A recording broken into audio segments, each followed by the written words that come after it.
All right, boys and girls, the video we've been waiting for is the MK6 Supra coming. Is the new 2027 GR Supra coming? Yes, it is. It has been confirmed.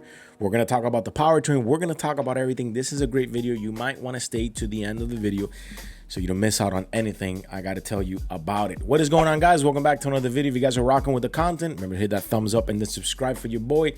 Let's get this channel rocking, close to 20,000 subscribers. I love you guys from the bottom of my heart. By the way, if you guys are still looking for the sponsor deals, they are the link in the description below. You can check them out. So what is going on, guys? The new powertrain is under development by Toyota and is expected to produce 400 horsepower. And why is that?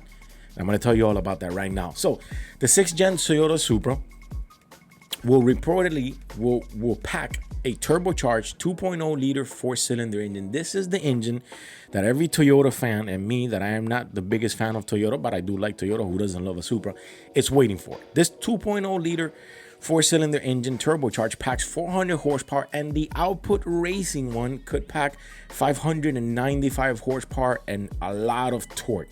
Now, Toyota has confirmed that the MK6 is coming for 2027. The GR Supra MK6 is coming, but it's also coming with this 2.0 liter turbocharged engine, but a hybrid motor added to it. Now, a lot of people were speculating because we didn't know whether it was going to be hybrid, full electric, or whether it was even going to be hybrid. Now we know it's definitely going to be hybrid. Now, this is the new kid on the block. This engine is the new kid on the block, and this engine will pack a big punch. Again, 2.0 liter engine, small motor, 400 horsepower. It's great. Now, we have the article here from Car Scoops, and let's get into it. According to Japan's Best Car, it seems most likely that the scenario for the next gen Supra, it's powered entirely by the Toyota development powertrain, meaning no more BMW, with no BMW parts in sight. Exactly. The upcoming turbocharged 2.0 liter 4-cylinder engine that was announced back in 2024 will most likely play a key role in the Supra and the upcoming Supra pair with some sort of form of hybrid. This is what the article is saying, which is, electrification boost. And they aim for fuel economy and emissions check, which I think, if we go look at the Corvette E-Ray and we've seen how fast that thing is, you have your regular ICE engine and then you have a hybrid motor in the front powering the front axle, making it all-wheel drive. Is the Supra going to be all-wheel drive? We don't know yet. This is a picture here of the engine. This is your 2.0 liter with your big turbo in the back. Man, this is the engine that everyone was waiting for. This is the engine that you're going to see. You're probably going to see this engine being swapped in a bunch of vehicles. I can tell you that right now. Now, the article goes to say the newly developed 2.0 liter engine will likely find its way under the hood of the reborn 8th gen Toyota Celica, that one is another one that's coming. If you guys didn't see that video, I did a video on that. There's like 2 or 3 videos back. My last video was also on, not my last video, the one before last was on the 890 Supra Final Edition. You might want to check that one out too. So the 8th gen Toyota Celica is definitely coming in the near future. We're most likely going to see a concept for 2025, and it most likely will go into production within that same year. And it, again, most likely the 2-liter engine will be going in there too. Now, my question is, and I want you guys to tell me in the comments, what's going to happen to the 3.0 liter V6 Supra engine? That's one that's still there. Now, its high performance configuration is expected to produce 400 horsepower, 369 feet-pound of torque.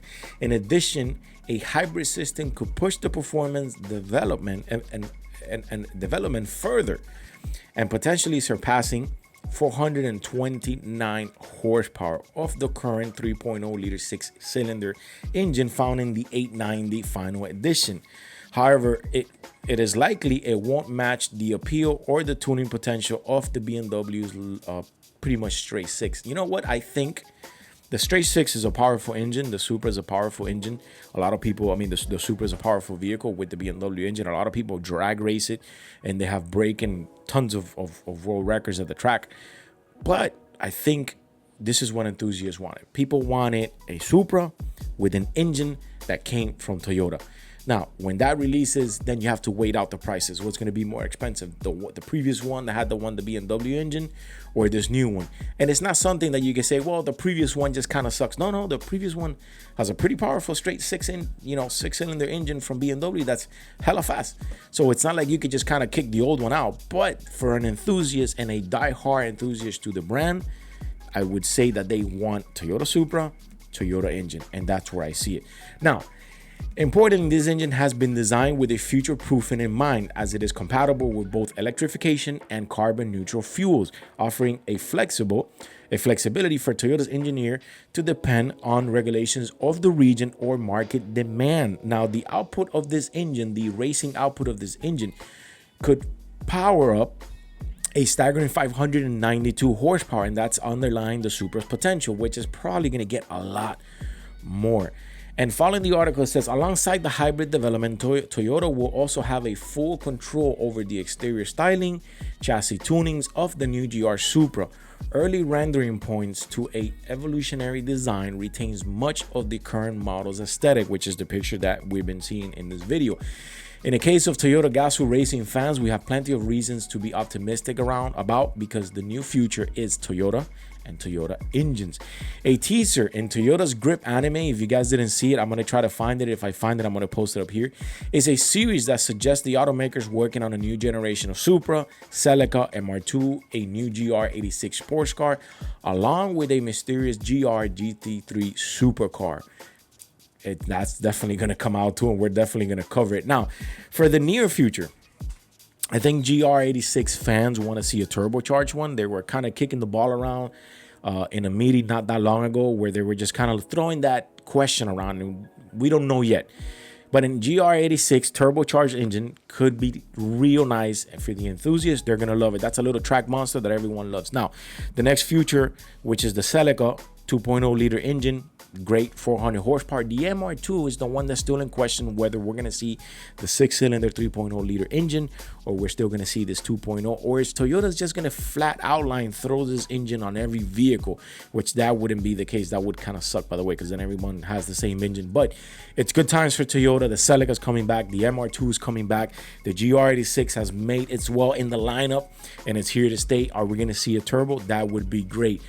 One company that's actually suffering a lot is Nissan, and that's a video that we're going to have to get into it. Now, it is safe to assume that the GR Supra will remain rear-wheel drive, while the reborn Celica could opt out with an all-wheel drive setup. Can you imagine? Can you just imagine people racing these vehicles? You have the GR Supra 2.0 liter turbo, rear-wheel drive, then you have a Celica lining up to it, all-wheel drive too. It's just going to be insane. But anyways, the 2027 Toyota Supra is here. And the MK6 modeled, which is the new reborn 8th edition, it's coming with a hybrid 4-cylinder turbo with 400 horsepower. Let me know what you guys think in the comments. Your boy is out of here. Thank you for tuning in, and I'll see you on the next one.